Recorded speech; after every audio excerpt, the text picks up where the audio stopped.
Welcome to the Red Couch. I'm Helen, and I am excited to have Miss Leanne here with me today. And I want to give you a great quote from Maya Angelou, and it says, "As soon as healing starts and take place, go out and heal someone else." And that's what we want to do here at Basic Tribe, sitting on the Red Couch. We want to start the healing. And as much as I appreciate you coming, I know the reason why you're here is not a happy reason. Can you tell me about yourself? I'm legally blind, and now I help my husband raise his 13 and 14-year-old sons, which I've been helping him raise for 9 years. And I got to give birth to one son. His name was Benjamin, and he died when he was 16 years old. I'm sorry to hear that. I'm sorry for your loss. Can you tell me about Benjamin? Oh my God. Look, this boy came out crazy. This is all I can say. He came out crazy. He was the funnest joke playing.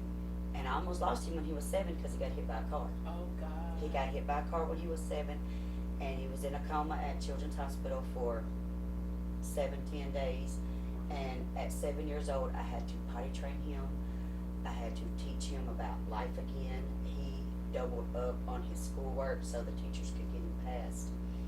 And as he became a teenager, I was a single mother from the age he was 5. I was a single mother, and so he was my best friend. I never made decisions in life without considering him first, even down to, was I gonna buy the big gallon of milk or was gonna buy the half a gallon? It was that simple. I did not make a decision, anything in life without Benjamin. You know, as mothers, we make hard decisions all the time for our kids, and a lot of times people don't understand that as a single mother, the decisions are not just yours, because as a good mother, you have to think about your children. I met the man of my dreams, when he was 12 years old, and he said, "Mama, I don't want to move out there with him and them kids. Mama, I can't do it, Mama. I don't want to do this." And I did not marry this man because I didn't want to uproot my son that I had based my life around. And whatever he wanted, we considered it. We talked about it. We made a decision on everything together. But when he decided in 2014 to go live with his dad, because you met somebody, Mama, I don't need to take care of you no more. He's going to take care of you. So he decided to go live with his dad. And I said, "Benjamin, if you're going to go live with your dad, I'm going to marry John." And I did. But I did not get married to the man of my dreams because I considered my son's feelings, not just mine. Yeah, we make those hard choices and those hard decisions all the time.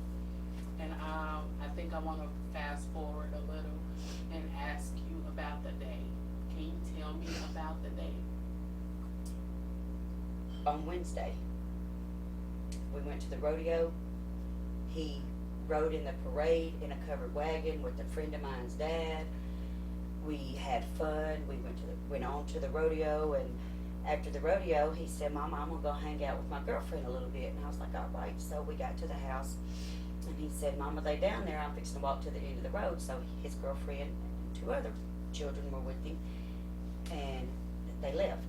And I think it may have been about 12 o'clock. He called me, and he said, "Mama, my phone's dying." And I said, "Okay." He said, "But I'll be home about 3 a.m. That's about his time. He come home at 3 o'clock when he was going, hanging out and stuff. And at 4 o'clock I woke up. When he called me, he said, "Mama, she's acting stupid." And I said, "Is she?" I said, "She's not trying to fight with you." He said, "No, she's just being stupid." So I didn't think anything about it, because just stupid little girls. So he never came home. About 7 o'clock that morning, I started calling his phone. Maybe he had found a charger. Nothing. All day long, I felt in my heart my son was dead. Because he always came home. He always answered his phone. I tried to contact the girlfriend. She wouldn't contact me back on Facebook. She wouldn't, nothing. I tried to call the phone number he had called me from, nothing, nobody. Can I do Yes. Sure. that? Girl, I'm thirsty. But anyway, he didn't contact me or nothing, so my husband was coming home from Morrilton to work, because we live in southeast Arkansas. Coming home from work, and I said, go by Dripping Springs, it's where my grandfather had a camp. I said, you know, him and that old girl might be just laid up, I don't know. They might be just honeymooning today. Okay. When my husband went by, he wasn't there. I just knew it. I just kept on, and I was telling I had all my nephews there, and we was gonna go to the rodeo tonight.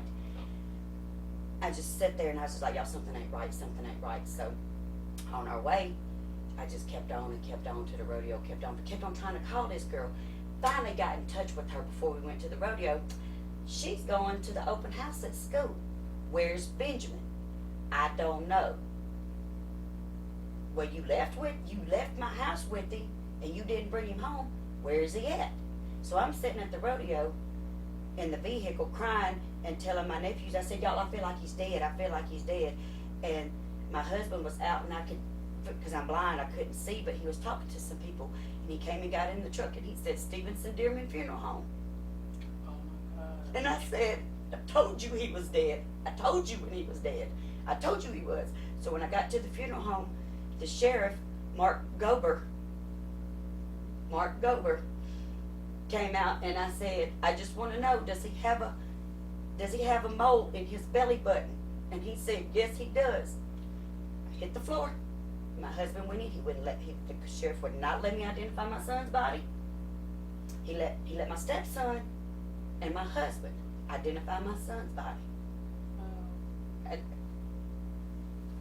So you weren't allowed to identify your son's body, and you're considered the next of kin? yes, I had custody of him, 100% custody of him. He had moved back with me. Since he moved with his dad, that lasted 6 months maybe. He came right back to me. So he was living with me the whole time, maybe 6 months he lived with his dad in the year 2014. I think the Christmas 2014 he moved back with me. So all of 15 and all of 16 till he died, he was back with me. Okay. He was with me the whole time. Okay, so the questions that I have, they came to the rodeo and they let you know that he was at the funeral home. Did they start an investigation? No. Whenever my husband went and identified Benjamin, the sheriff said to me, he said, and who was Benjamin with last? So I told him, the girlfriend and the 2 other children. He went straight to his telephone. I mean, he just put his telephone up. Yeah, I know her, and the girl's name. Yeah, I know her, and just started pecking on his phone, just pecking like crazy on his telephone. I told you who these kids was. Why did you not go and pick these children up? Why did you wait till my son's body, all the way to Little Rock to an autopsy, funeral, a week and a half later, then you interview these children? Why didn't you interview them right then? Why did you wait? The first 48 is what they say, right? Right. The first 48 is the most critical. Why you say, oh, I know her. I can tell you why he knows her. Can I? Yeah. Tell me. Because the girlfriend was at my house with Benjamin, and I said, y'all don't be messing around in no county but Ashley County, because my husband's friends with a lot of people in Ashley County. And she said, and she said to me, I'm not worried about Drew County. My mama's the sheriff. Oh. But she said the effing word, Okay. the sheriff. Oh. And I said, really? And then when my son's body was found, the sheriff's son was down there too. But his house is also close to there. Well, the little girl's mama had done said, I don't want you around my daughter. To your son. To my son, I don't want you around my daughter. Okay, so I want to move to they question the kids. Mm-hmm. So, okay, tell us what happened to your son. You told us that he was at the funeral home. What happened? What did they say happened to your son? There was a man, and we have talked to a few of these people since his death. My husband and I have. This gentleman was diving for mussels for this older gentleman who couldn't get down there, and he found my